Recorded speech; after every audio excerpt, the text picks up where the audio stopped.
Hello and welcome to episode 89 of Toward a Better Life. This is your host, Kevin Pennell. I want to take a moment to thank those of you who have given some reviews, like Miss Ninja, who said, I love the topics that Kevin covers in his podcast and the wide range of guests he brings on. Truly something for anyone interested in personal growth. And thanks again to Dr. Brown for your review titled BAM. Dr. Brown shared, I just found you and love who you bring on and how deeply you connect and explore. Thank you for all you do. Well, thank you guys, and thanks to everyone who has left a review. Please do so in the future. If you've enjoyed the episode, if you've learned something today, please consider following the show, subscribing through your favorite podcast platform like Apple Podcasts, Spotify, or Amazon, to name a few, and please be sure to leave a review. It's a free way to support our show, and leaving it a 5-star rating and review on Apple Podcast is even better. It's a chance to tell me what you love about the show, and it helps others discover it too. So, what can we do to generate a better life individually and collectively in this episode? Let's unlock our growth with Scott Allan. That's right, unlock our growth. Scott's journey transcends personal achievement to empower podcast audiences globally with a portfolio of best-selling books, including Do the Hard Things First.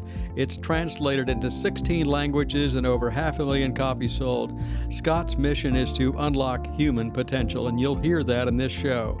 His dedication to teaching, skill building, and inspiring action offers transformative insights and practical strategies for embracing challenges, fostering personal growth, and pursuing relentless self-improvement. It's time to unlock our personal growth, folks, with Scott Allan. Hi, Scott, and welcome to Toward a Better Life. Thank you so much for joining us from Japan. How are you doing today? I'm doing great. It's great to be here, and thanks for having me on the show. And so I saw some stuff that you've got that's really cool. Like one of the things I want to talk about here in a little bit is do the hard things first. And a lot has to do with self-improvement, strategies for embracing challenges in life and things like that. And it all boils down to building a great life for ourselves. So why don't you tell us a little bit about Scott Allan, a little bit about your journeys and so forth, and we can kind of go from there. Sounds great. I'll start with the journey. So I've been living in Japan for about 26 years, I think. I came here back in 98. I'm from Canada originally. And before I came here, I was working as an electrical engineer. So I wasn't publishing books or doing anything that I'm doing currently, but I had a different life back then. And just to give you a little insight into how I got here, I was going through a period in my life where I was just going through a transition, some changes. And I intentionally decided that I wanted to live something greater than the way I was living before. So in other words, I wanted to have a great adventure. And so Okay. I thought, what else, how could I do that, And I gave it some thought, did some research, and I came up with the idea that I'm going to go traveling around the world.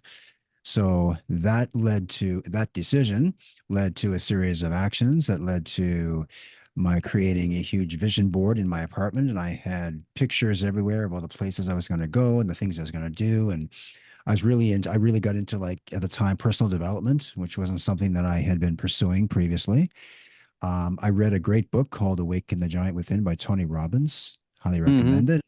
It's almost 30 years old, but it's still relevant today. And that book just put me on a trajectory where I just couldn't, turn away from. I had my goals. I wrote out goals. I had a plan for my life. It was great, So anyway, what happened is a year later, I ended up in Japan because when I was living in Canada, I ended up finding a job here. And so a company hired me. They've brought me over here, set me up in a homestay, gave me, had a good job, gave me a car. And Wow. Yeah. it was great. Yeah, I had a great setup. So I thought, I'm going to, and I think I tripled my salary overnight just by coming here, like the pay was good. And back when I was an electrical engineer, we deal a lot with live power, and sometimes that hurts when you get zapped, and I didn't want any more of that. So Yeah. yeah. But anyway, it was all good. So I just came to Japan. I stayed, built a life here. And the company that brought us over, so what they did is they set us up in a situation where they would send us out to these big companies where we would go there, and my job was basically just to teach business English to executives, their employees, anybody who was traveling overseas to take a business trips or to live for a period of time. And we were just teaching them the cultural boundaries and of course how to communicate and that kind of thing. So it's really a great job. I mean, I did that for a long time, ended up running a business school here. And I got into publishing back in probably I think around 2012, 2013 when Amazon launched their self-publishing platform. Hmm. And what happened actually probably 4 or 5 years prior to that, I started writing again because one of my original goals way back when I had made a list of my goals before I came to Japan, one of those goals was to become um, an author, Hmm. and that's just something I've always wanted to do since I was a kid anyway. So I just decided one day, like, when the time was right, I thought, okay, I better, I'm not going to be doing this teaching thing forever. So I'm going to start writing my books. And that's what I did. I started writing self-help books Oh, just because I'd read a lot of them. I'm not a psychologist or psychiatrist, or,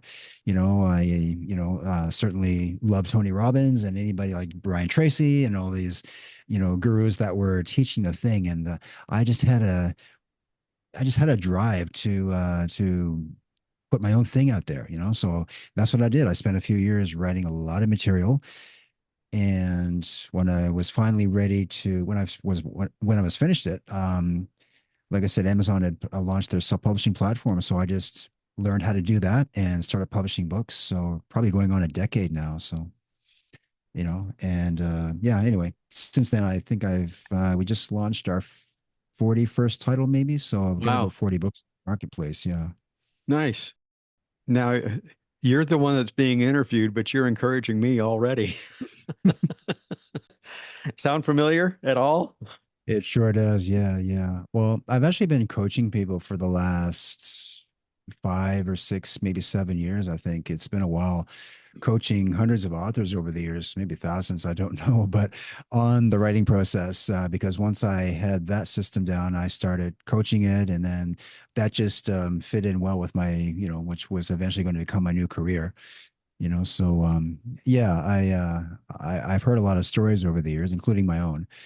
So yeah. But yeah, you're right about one thing though. Like once the bug gets you, I mean, somebody had asked me, I get asked this quite a lot. Like, at one point, well, some people have asked me, like, why did you get into writing in the first place? Why do you continue writing? And I can only quote what Stephen King had said when someone asked him, why do you continue writing horror books? And he said, do you think I had a choice? So, you Hmm. know, and I thought this is a great answer, and I feel the same way. It's like, well, I don't know if I have a choice, but I just keep pushing forward and I get ideas and I I've got a newsletter, I've got books, and I just keep creating content. So as a content creator, I feel that is my, I don't know, obligation and my job to just keep putting stuff out there for people. So, Yeah, and I've been redesigning the website, and I've seen that I have not done some blogs in quite a while, and a number of things like that have just been presenting themselves more. And I found that there's a certain amount of, it's not really relief as it is a release. When I sit down and I start writing, it just goes. mm, I've told the story many times to other people that the time that I wrote my book that I published about 20 some years ago, um, I wrote it from usually around 4:30 to 6:30 in the morning mm, because mm, that for me at the time it was my magic time.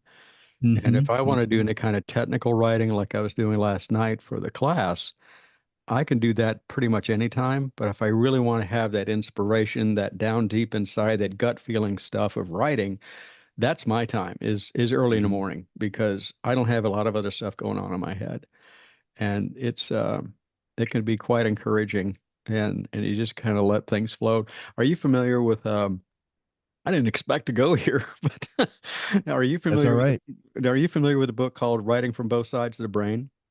I am, yeah. I may have read that back a while ago. I Oh read a yeah. lot of books on writing, but yeah, for sure. Yeah, Yeah, yeah, it's been over 20 years since I first read yeah. that, and I think it was Mm, phenomenal in teaching people how to write. mm, She talked about, whether or not you want to bring out a legal pad or if you want to do it on a computer, whatever you do, one of the things is once you begin to get inspired and you start to let those words flow and they really come into your head, there's certain things that you don't worry about because it's mm, left-sided. It's left brain mhm, stuff. But right brain stuff, just write.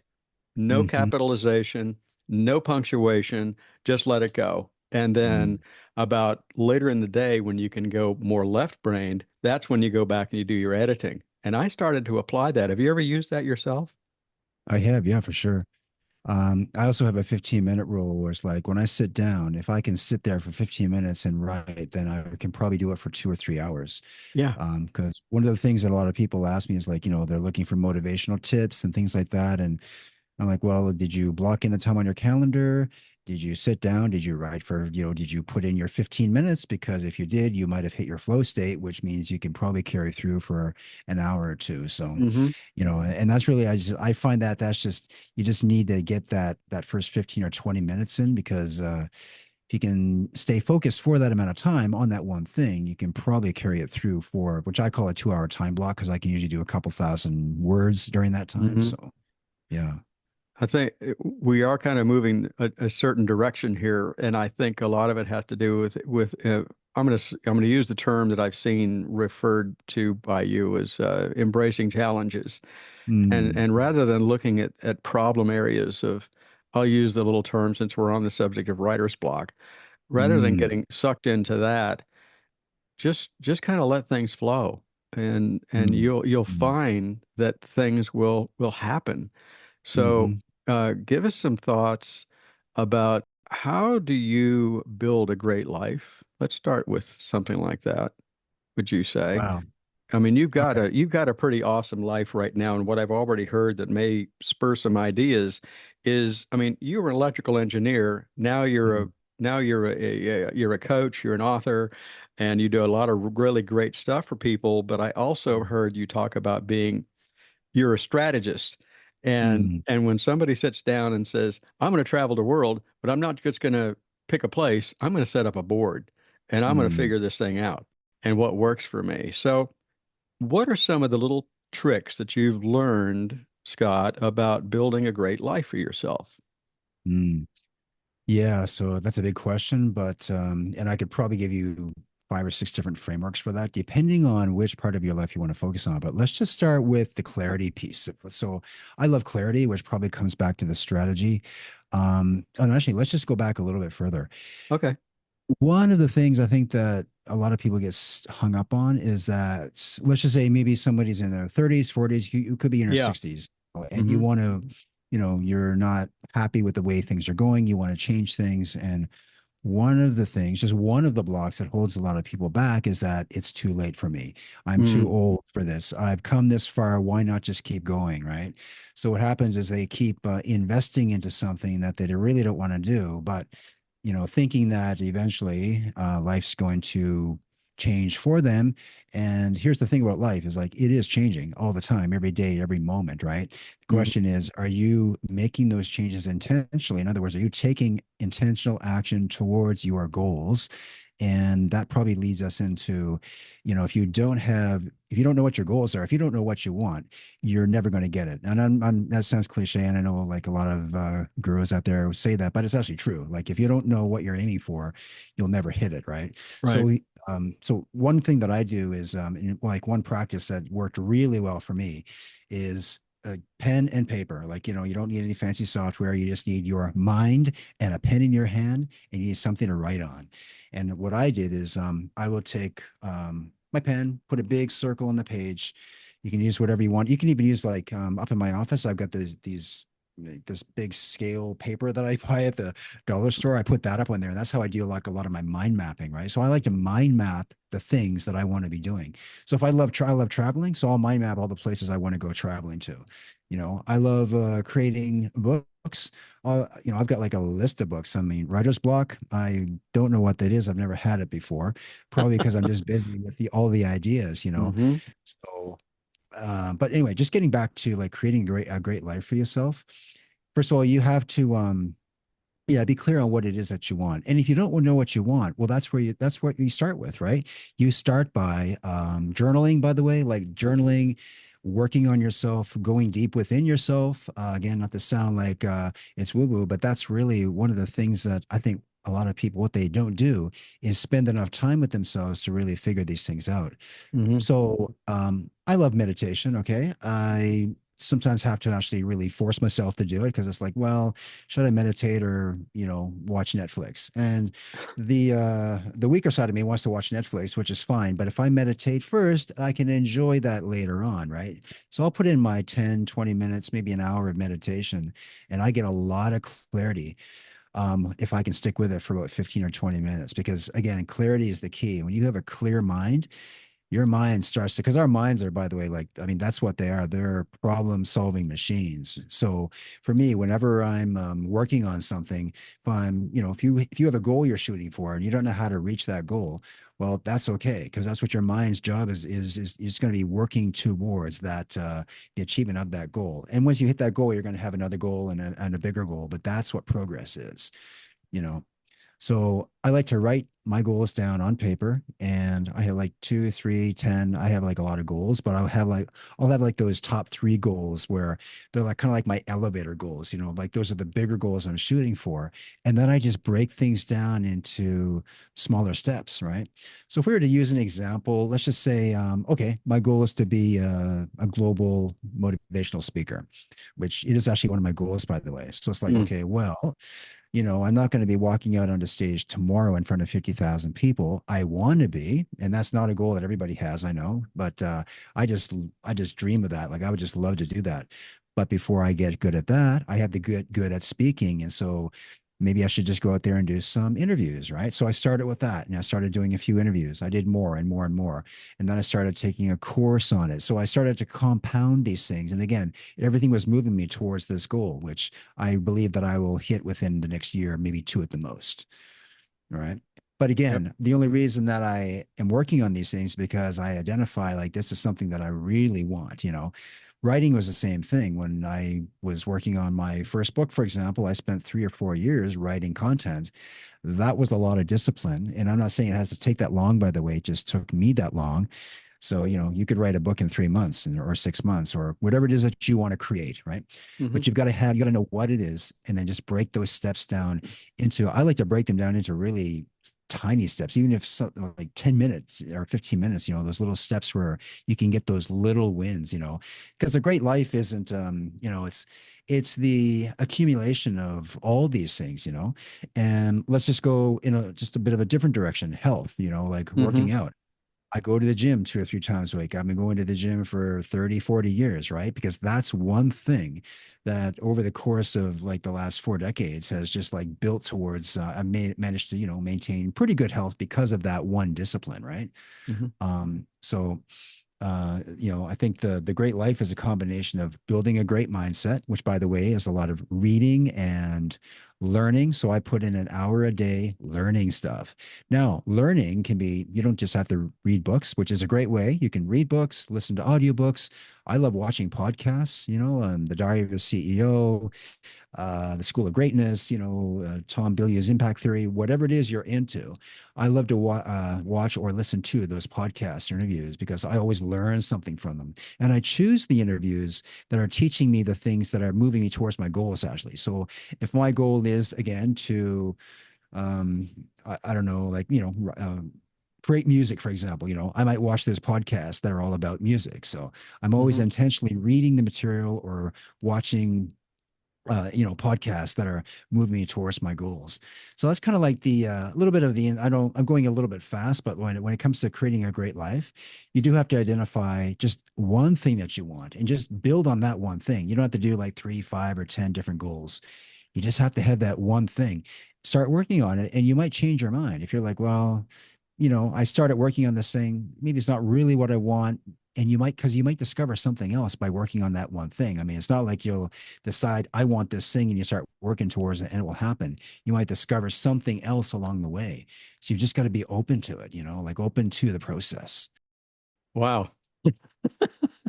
Sorry, that was a We mouthful, but Yeah, yeah. it is, but you've given a lot of things to consider, and I love the Mm, thing. I'm too old. mm, Well, maybe in your mind you are, and maybe that needs to change, right? yeah, The yeah. only thing that's holding you back is you. And when you look at, I love the thing that you just talked about. Pick one thing, and if you pick one thing and you start moving toward that one thing, Mm, and if you really walk in awareness of what's going on, you may still have that goal of watching things around you and moving toward that one thing, but then something mm, else will come up and you say, I mm, never thought of that. And that perhaps was the real thing that you were after. You just didn't know it, but you have mm, to mm. put it into motion, right? Yeah, You yeah, for sure. you can't let it sit there.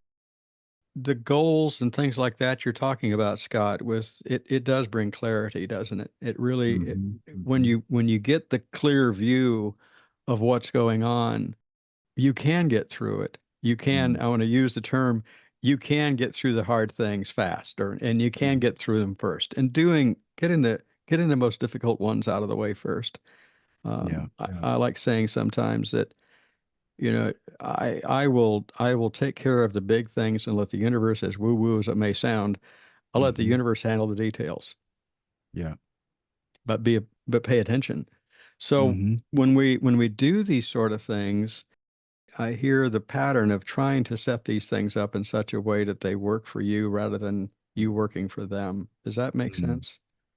It does, yeah. And one of the things that I recognize when I talk to people with these things, and I can relate to this, but a lot of people are afraid that they're going to start something and they're going to fail at it, or Mm-hmm. and that's just, I mean, we don't know how something's going to work out. I mean, that's just, but here's the thing I do know. I mean, I don't know. The harder I work, the luckier I get. Uh-huh. So if I mean, back in the day, again, just when I had started writing, I mean, again, and I procrastinated on that for a long time. It's like, well, I'll do it someday when I have more time, or when I have more energy, when I have money. Well, like, there was always these excuses, right? Mm-hmm. I realized, like, well, what if, and I might have read this somewhere, I think I heard something like, what if you get to 65, 70, 80, whatever, and you realize, like, oh, I didn't actually do that one thing I wanted to do, and now it's too late, and now you've got regret, and now you cannot go back and do those things. And maybe failure is a good thing, because you might work on something and fail at it. And just to frame up what failure is, I mean, it's like you tried something, you didn't get the outcome you wanted. Well, if you really want to make it in this, well, the music industry, the publishing industry, whatever it might be, the restaurant business, you might have to just keep trying again and again and again. I mean, that's just the way it is. So I think that's what separates the 1%, from everybody else. Yeah, So. because it's remember Thomas Edison's thing. We go back to that sometimes, and people would Mhm. ask Thomas Edison, "Well, you failed 10,000 times to get the light bulb work." He says, "No, I didn't. I Mhm. found out 10,000 ways that it didn't work." Mm. Yeah. It's all in that mindset, isn't it? I mean, Yeah. that's what a lot of this goes back to, doesn't it? Mm. Uh, Yeah. And I'd be it curious to know how many times during those 10,000 trials he said, "That's it. I'm done with this." I mean, how many times did he walk away, So, hmm um, but here's the thing, is like, he would fail at it, and he would just, like, the next test, he would just try one little thing that was different. And every time, this is kind of like the 1%, is it the 1% rule, maybe, where it's like, you keep improving something by 1% every time, and that's how you get really good at it. hmm And that's how I've taken my approach to a lot of I think, the systems and the strategies that I build out. Is like, I keep improving it every time I work on something. So, I'm just assuming that Thomas Edison probably, like every light bulb that he created probably wasn't like a completely different light bulb. He probably just kept trying one little thing that was different with each one, until eventually he got it. So, Shifting that yeah. one little thing. And we Mm-hmm. we live in a society that's so fast paced, we don't even take the time to breathe properly, let Mm, alone anything else. And if we just learn to calm down a little bit and take, like you're saying, take that one little piece and shift it. We don't have to sit down and say, well, today I'm going to meditate and I'm going to do it for a half an hour. What if mm-hmm. you don't have a half an hour? Yeah. What do you do then? Well, Yeah. how about 5 minutes? Well, that's not really meditation. Who says? You? Mm, You know, mm, which guru is going to tell you that? mm, By the way, that guru that does it for 2 hours, you know where they started? Probably 5 minutes. mm-hmm. For sure. Yeah. Yeah. Yeah. You have to build up to it. If You've there's got, one thing I would recommend doing in the morning, I think it might be is it great Gary Brucker, who's big on, he talks a lot about breath work. hmm So I started doing this a while back, and it makes a massive difference to your day. So I used to wake up in the morning, and first thing I would do, even before I was out of my pajamas, I would sit down at the computer, open my email, and start going through that. Well, if you want to ruin your day, do that, and I did that many, many times. I still catch myself sometimes sitting down, like doing it, right? It's like, oh yeah, I forgot about and by the way, yeah, like I don't have 2 hours in the morning, but I do put in 15 minutes for my meditation and 5 minutes for breath work. The hmm breath work is really just like breathing in, probably like 30 times, right? And you can do this in 5 minutes, just breathing in, letting it go, breathing and let it go. It's amazing, right? So like if you're going to do anything before you do anything, do that. Follow up with 5 or 10 minutes of meditation, and that meditation is I just have a timer, I just set it, I just sit down, and I'm still focusing on my breath, and I'm thinking about the people in my life, and I'm letting go of the resentments and the bitterness and all the like little negativity that was building up from the night before. Like all of this stuff really it does start to build up, and we tend to wake up with it a lot of the time. So you want to flush that out in the morning. So, and that's it, isn't it? Because hmm it's been with you, and it's perhaps been with you for 18, 24 hours, and maybe hmm even much longer, and you flush it out. And if you when you flush it out, you feel relief. It's pretty simple that way. But it all goes down to the thing of start out with baby steps, start out with the little hmm things. Don't expect everything overnight. What have you heard as far as just some ways to start rather than me? As far as let's start with some breath work. Give us some ideas about, like some people talk about you take a breath and you wait and you take and then hmm so. Yeah, I pull it in, I hold it for 4 seconds, I let it hmm go, and then I'll just pull it in really, and then just let it go. And I'll do about, 10 or 15 of those. Once you get from like 5 to 10, you're going to start to feel it. Like you're going to start to feel lighter inside, and hmm it's really just, and, I don't know like the whole science behind it, but I mean, you're releasing a lot of, oxidants and everything like inside your body, like you're letting that stuff go. So, it just clears your mind as well, right? And again, like in thing, it doesn't take much time. That's it. It just takes you just have to be intentional with it, right? So again, I mean, I've spent, if you're spending 30, 45 minutes an hour a day on, doing email, well, what if you were to replace that time with meditation, breath work, and a bit of exercise, by the way? Like, and you don't need to go to the gym. I mean, I do, but I have stuff at home as well. So I'll do 15 minutes of that, too. And then the combination of those three things there, let's just say if it takes you 30 minutes, I mean, you just set yourself up for a great day, and I'll top it off with like, oh, and I'll top it off with 5 minutes of writing in my journal. What am I writing out? Maybe my top three goals for the day. What are the three things I wanted to do today? Maybe it's just one, but I mean, write something down so that you got some direction. So now you're feeling great because you've just done a bit of breath work. You've got your mind straight because you've done 10 minutes of and hey, if you want to when you're doing this meditation, by the way, it doesn't mean like for me, it's not actually about like emptying my mind. It's more like filling my mind up with some really good stuff, like Yeah. affirmations, thinking positively about people instead of holding on to those resentments that built up like the day before, right? Those are the things I'm actually working on. I'm thinking about, you know, I don't know, my dreams in the future, whatever it is, like like you want to fill up your mind with this stuff. Sure, in another meditation practice, you can empty it out at the end of the day, but in the beginning of the day, I like to fill it up with stuff, Yeah. right? Well, So. I think filling it up with stuff in the sense that we were talking about getting some direction. I'd be curious. I haven't seen any statistics, but I'd be really curious with all of the technology that's out there and all the social media that's out there and all the emails that are out there, how many people Mm, are actually developing ADHD? And yeah, and yeah. and you say, we're getting more and more cases of that, and I hear different stories of it, and I humorously mention that I've never been tested for that, but I can almost guarantee you, and if you don't believe me, go talk to Hmm. my wife Hmm. about how ADHD is, Kevin, and they'll tell you that one of the best things you can do if you have anything like that is set up Hmm. yourself with Scott's terms. Set yourself some Hmm. goals. Do them Hmm. first thing in the morning. Write them Hmm. down.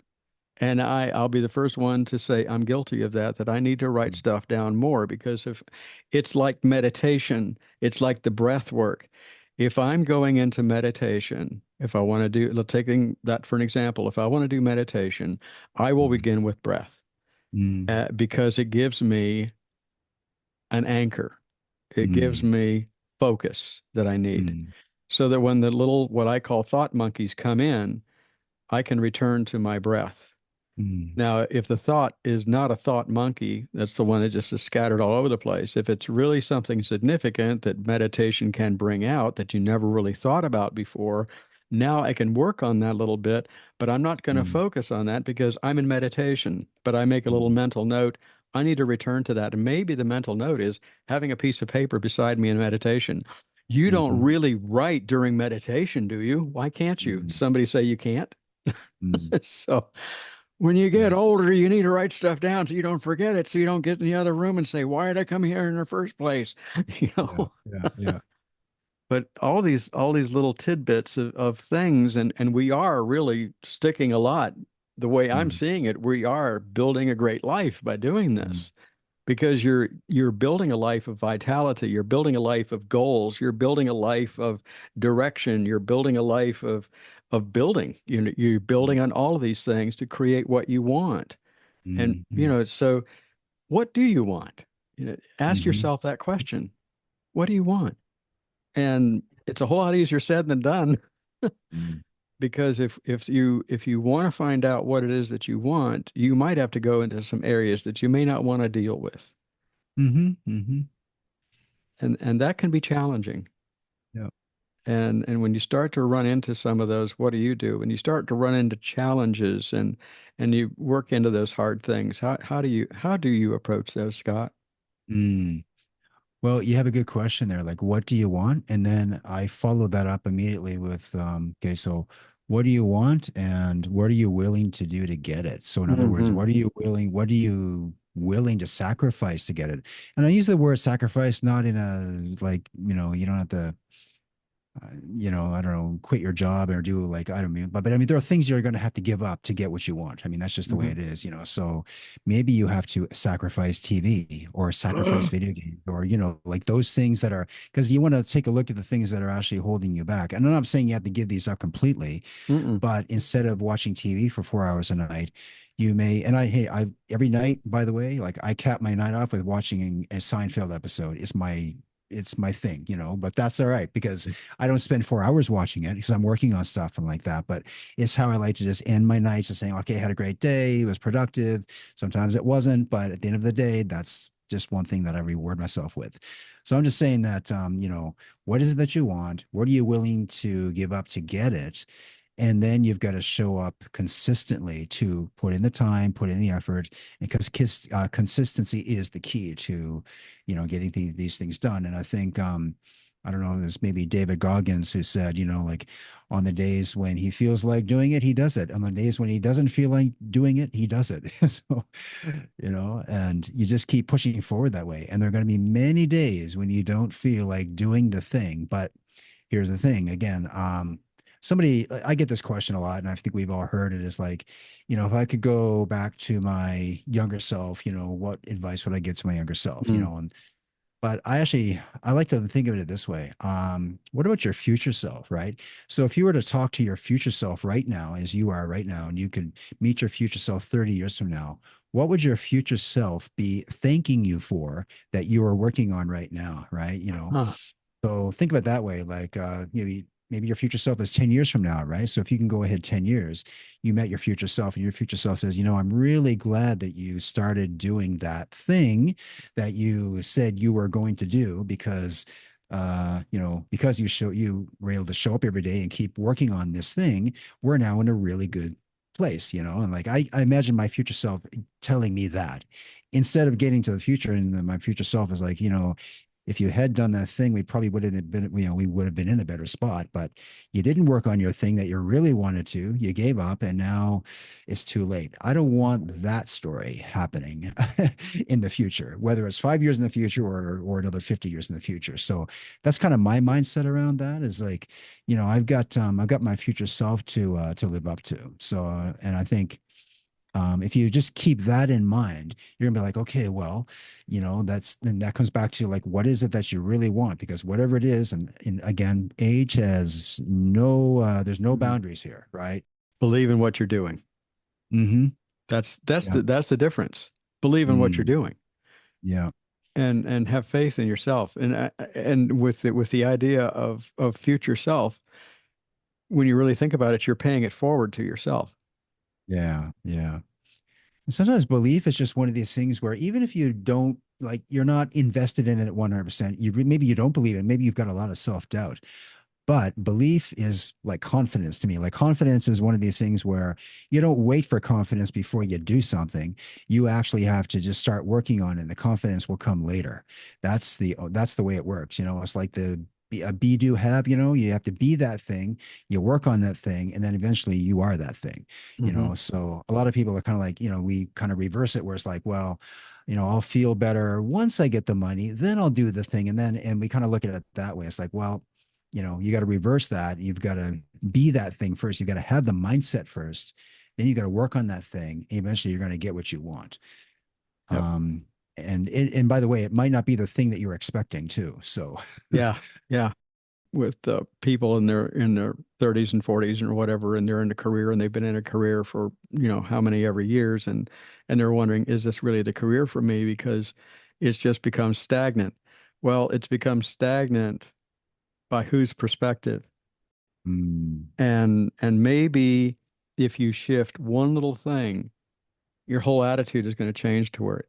And you might mm, still stay in the same career, but you're going to go to a new level because you've mm, challenged yourself, mm-hmm, because you've said, what about if I try this?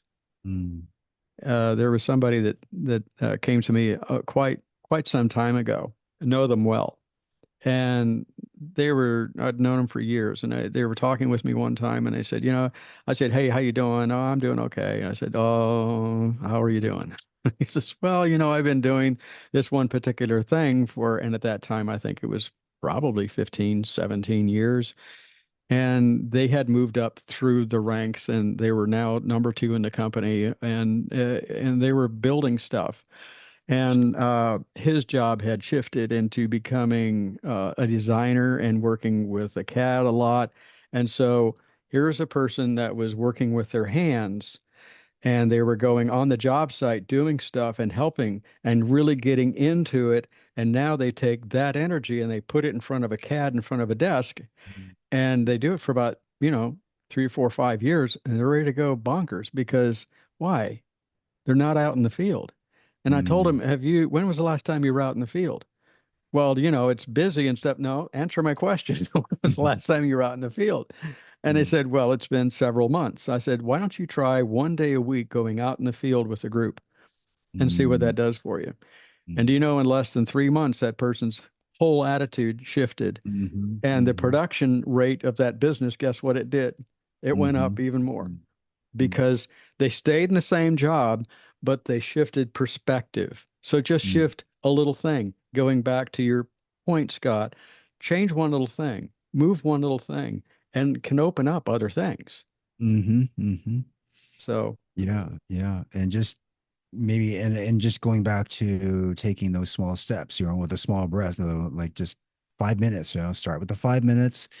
I don't know if there was like a 2 minute rule or a 5 minute rule. I think I might have read that in James Clear's book, but it's like, start with that small thing first and just build on it. So I take that approach with pretty much everything, like especially like working out, for example, on if I take a break from working out and I have to get back into it, instead of going into the gym and pounding for 2 hours and then taking another month off, go in for 20 minutes. And then mhm, the next day or 2 days later, go in for another 25 and then 30. And then I'll build back up to that again.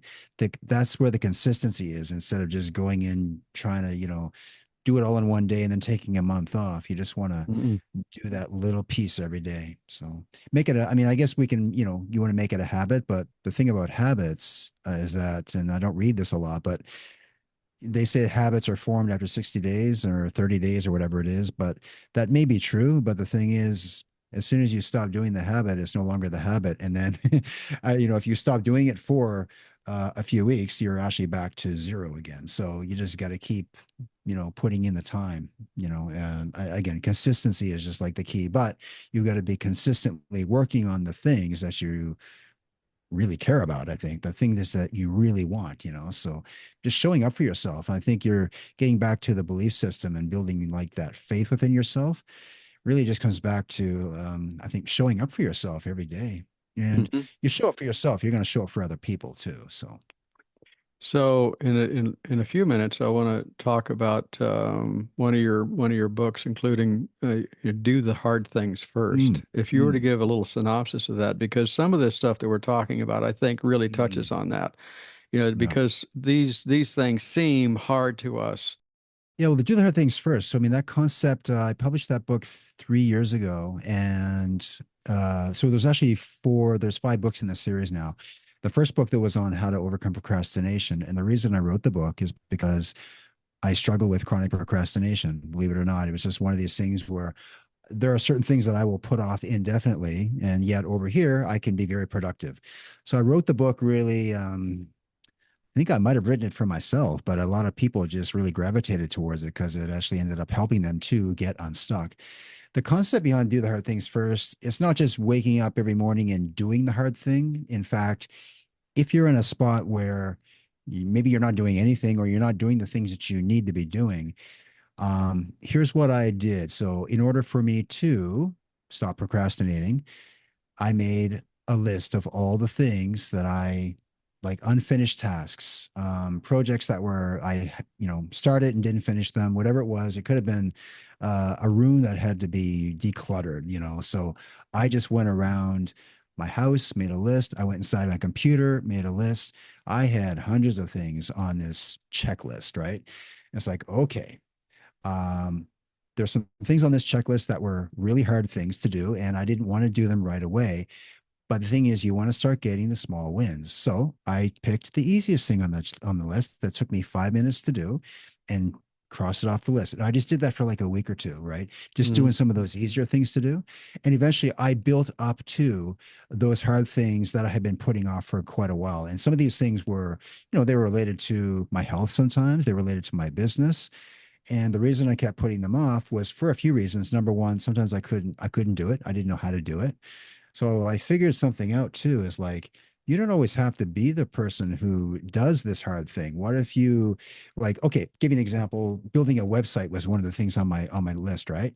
Yeah. Um, if you talked to me a year ago, I did not have a website till probably last year. And I've been doing this business for a long time.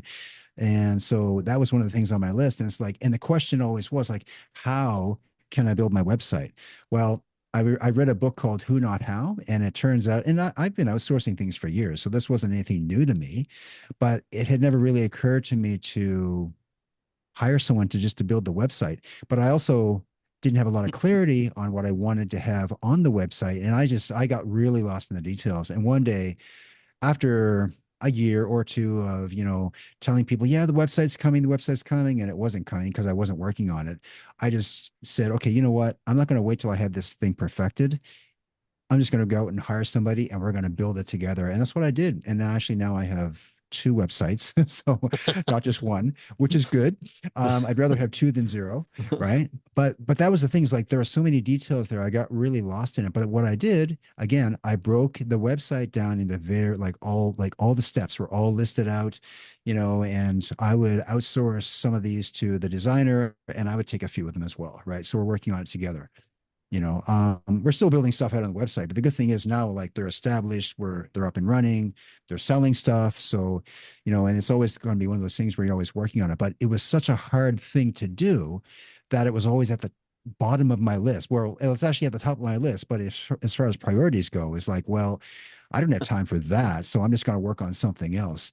But I knew that I had to have these things in place. Now you could take that example and use it for anything else in your relationships, your business, like whatever it is that you are struggling to do. Maybe you need to have a hard conversation with somebody in your family, right? And that's one of your hard things to do. I struggle with that stuff. I would rather put that stuff off any day. That's a hard thing for me. But I know having that conversation is going to be so much better.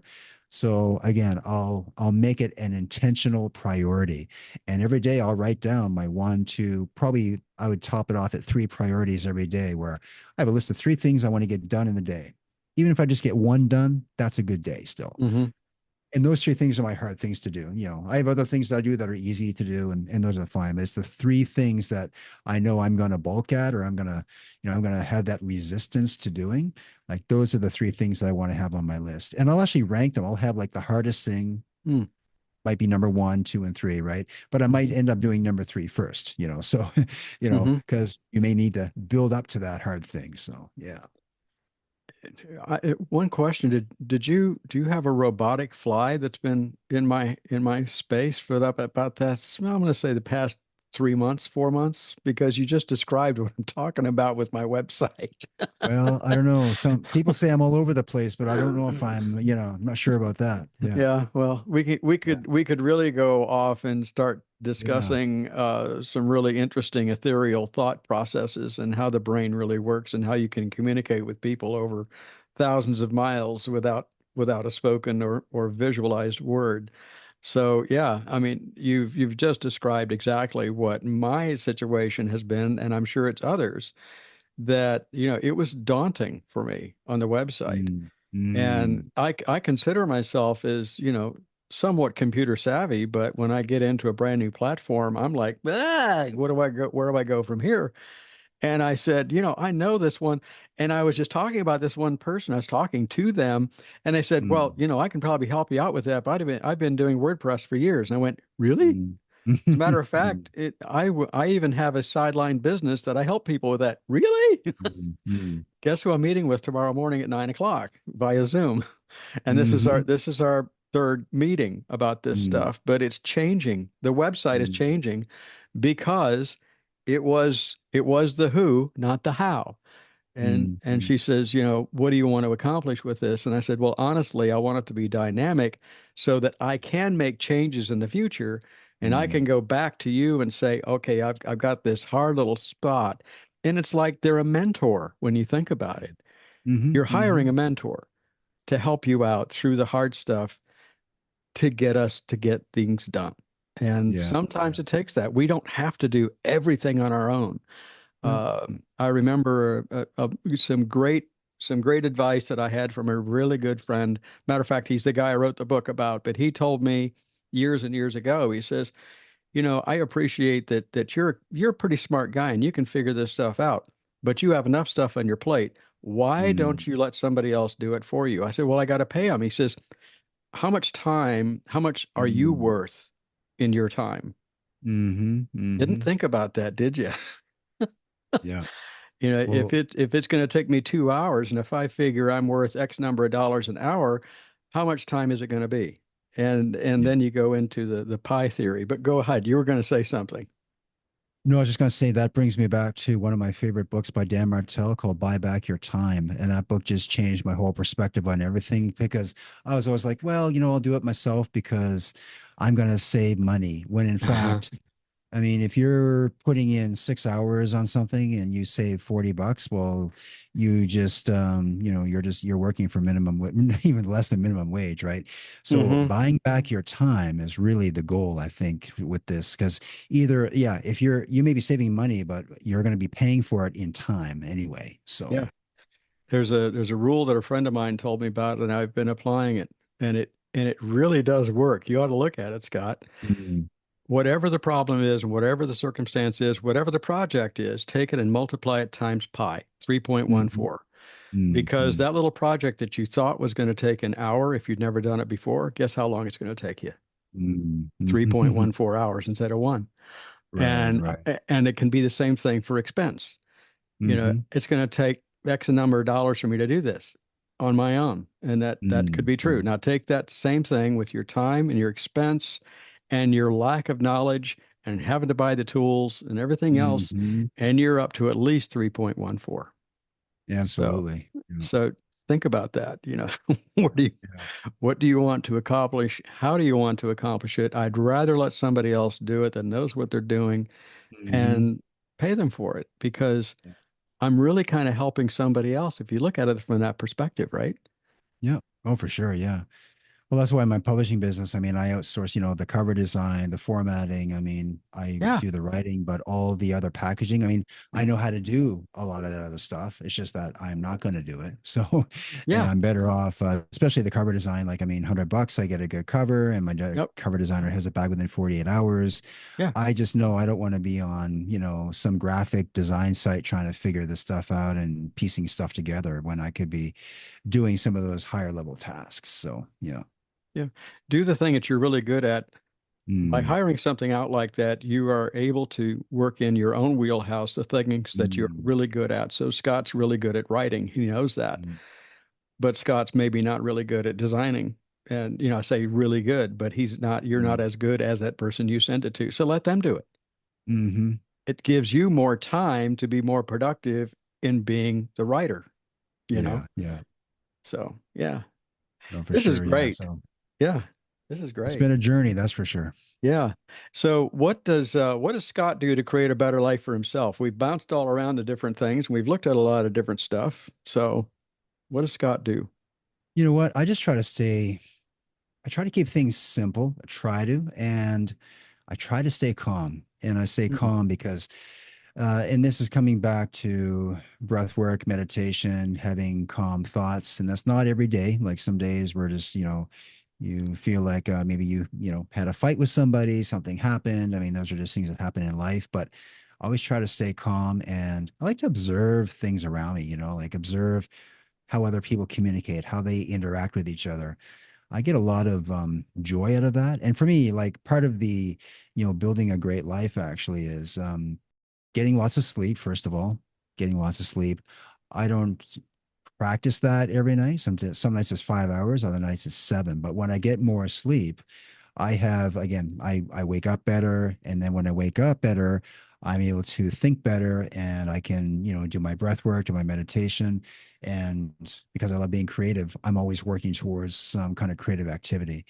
But with the relationship parts of it as well, like spending time with people throughout the day that I care about, people in my family, sometimes friends, all these things, when I take them all into account, like everything's, like this great life is really, a lot of it's perspective too. mm, You can take two people, they can have the same exact experience, whether it's a good experience or I don't like to say a bad experience. I don't know. I mean, we tend to frame things up as bad experiences. Well, and yeah, there are bad things that happen, but we take an experience, we go through it, and then we learn something from it. And I think the learning curve, like for life, like it should never end, right? And just getting back to, a friend of mine once said like they were in their, I don't know, my friend's a little bit younger than me, but he's kind of like, I'm just going to ride my job out till I'm 60 and then I'm done. And that's fine. That's his decision. But for me, it's like there's always things to be learning. And so part of my great life structure is always to be focusing on what is the next thing I'm learning so I can get to the next level. Because, and this is my point here, is like I think fulfillment is the name of the game, right? mm. Progress for sure, as Tony Robbins said, like I think the meaning of success is progress. Well, I think it's yes, progress and fulfillment. because if you have fulfillment, you've got most of the game figured out. And I think that's what a lot of people could be missing when they're not, I don't like to use the word passion, but I mean, you've got to be, you've got to be feeling some kind of passion or compassion, in your day to day, really, and gratitude. We've got to throw that in. Gratitude is another one of those things that you've got to practice as well. I forgot about that. So in the morning when I'm doing the meditation, practicing the calm breath work, I'll write down the things that I'm feeling grateful for. And what's really good about it is like, I don't just write down the things that I'm feeling good about. Sometimes I'll write down, like it might be it might be the name of somebody I'll put on my gratitude list because that person did something to really make me angry, whatever it is, or I have some resentment that I'm holding on to. They're on my gratitude list too, because I'm saying, I'm sending some good wishes to that person. So That's great. So go out and find another book. That's awesome. That's great, Scott. You prompted yeah, me to go well, out and find some of your books. So, how can people get in touch with you, Scott? sure. They can visit scottallanbooks.com if they want to. They can find, we have all the books there. In our Shopify store, and they can also go to Amazon, find the books there. And if they go to Google and they plug in Scott Allan author or interviews, they can find a whole whack of interviews on there too. And I'll send you the links as well. We can put the links in the show notes. Please do. Yeah, I have a Linktree account, so like everything they need is on the Linktree. Actually, the links to all the social media, the email, the accounts, even the interviews and everything. You can find everything just in a one location, which is perfect. So. Great. Scott Allan, this has been wonderful. I really appreciate you taking your time at a long end of the day for you, being in Japan and we're here in the States. But go out and enjoy yourself and create that great life for yourself, Scott. Thanks ever so much. It's always in motion. Thanks for having me on the show. Thanks, Scott, for providing doable steps to unlock personal growth. You can connect with Scott Allan through his website, scottallanbooks.com. If you visit that site, trust me, you're going to find all kinds of wonderful material to help you with your personal growth. So visit it today, scottallanbooks.com. If you're seeking insights and advice on how to create a better life for yourself, please visit my website, towardabetterlife.com. It's kind of a work in progress that shares classes, my blog, some products to enhance your journey, other podcasts, and more is going to be added. I'm also offering Toward a Better Life mentoring sessions to help you on a personal level how to create a better life for yourself. Send your request to me, Kevin at towardabetterlife.com for the details. Join me next time as I welcome Tim Robinson. So we're going to explore nature from a little different perspective with Tim. He loves anything to do with nature and the natural world. He created Life of Earth in a Year, past, present, and future. That's the way you'll find that on the web, by the way. And he launched it in 2022 and presents the thoughts of that in person and online gatherings. I had the opportunity to see Tim share some of his presentation a short time ago on Tea with a Druid with Philip Cargam featured on YouTube. Tim has a fascinating perspective on Earth's past, present, and potential future, and you'll really enjoy it next time. So be sure to join along. And I'm going to say this, if you go to his site, and there's a little something there to download. And again, just look at Life of Earth in a Year, past, present, and future. And he has a chart that we're going to be looking at together. So do so. Well, that about does it for now. If you enjoy the episode, if you learned something today, please consider following the show, subscribing through your favorite podcast platform like Apple Podcasts, Spotify, or Amazon, to name a few. And do remember to leave a review. A free way to support the show is by leaving a really good 5-star rating and review it on Apple Podcast. It's a chance to tell me what you think and what you love about the show, and it helps others discover it too. If you have any questions or if you'd like to be a guest on my show, please write Kevin at towardabetterlife.com. That's Kevin at towardabetterlife.com. Until next week, enjoy your journey toward a better life.